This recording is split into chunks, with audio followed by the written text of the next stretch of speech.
নাথের Petua popular hospital শুভ উদ্বোধন। তথ্যচিত্রে মানজুরুল ইসলাম Shihab, Nangalkot. নাথের Petua popular hospital, বিশ্বমানের স্বাস্থ্যসেবাই আমাদের অঙ্গীকার। এই স্লোগানে কুমিল্লা নোয়াখালী আঞ্চলিক সড়কের কুমিল্লার মনোহরগঞ্জ নাথের পেটুয়া বাজারের কলেজ রোডে নাথের পেটুয়া পপুলার হসপিটালের শুভ উদ্বোধন অনুষ্ঠিত হয়েছে। সোমবার করিম ম্যানশনে অবস্থিত নাথের পেটুয়া পপুলার হসপিটাল মিলনায়তনে দোয়া মোনাজাত ও আলোচনা সভার মধ্য দিয়ে হাসপাতালের শুভ সূচনা করা হয়।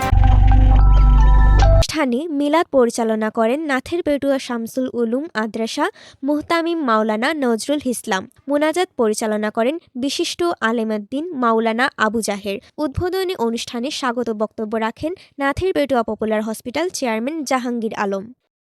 নাথের পেটুয়া পপুলার হসপিটাল পরিচালক মুফতি নুরুল ইসলামের সঞ্চালনায় উদ্বোধনী অনুষ্ঠানে বিশেষ অতিথির বক্তব্য রাখেন ইসলামী ব্যাংক নাথের পেটুয়া শাখা ব্যবস্থাপক আব্দুল বাতেন, বিশিষ্ট সমাজসেবক মাওলানা আবু জাফের, দৈনিক আমার দেশ পত্রিকা মনোহরগঞ্জ উপজেলা প্রতিনিধি আব্দুল গুফরান, সমাজ সেবক ও রাজনীতিবিদ সাইফুদ্দিন লিটন, বিপুলাসের ইউনিয়ন সাবেক চেয়ারম্যান শরীফুল ইসলাম, জোড্ডা পশ্চিম ইউনিয়ন পরিষদ চেয়ারম্যান জসিম উদ্দিন মজুমদার, বিএনপি নেতা আবুল কালাম, হাসপাতাল ভাইস চেয়ারম্যান ডাক্তার রায়হানুল হক, ব্যবস্থাপনা পরিচালক শহীদুল ইসলাম মোল্লা। অনুষ্ঠান শেষে ফিতা কেটে নাথের পেটুয়া পপুলার হাসপাতাল উদ্বোধন ঘোষণা করেন অতিথিবৃন্দ।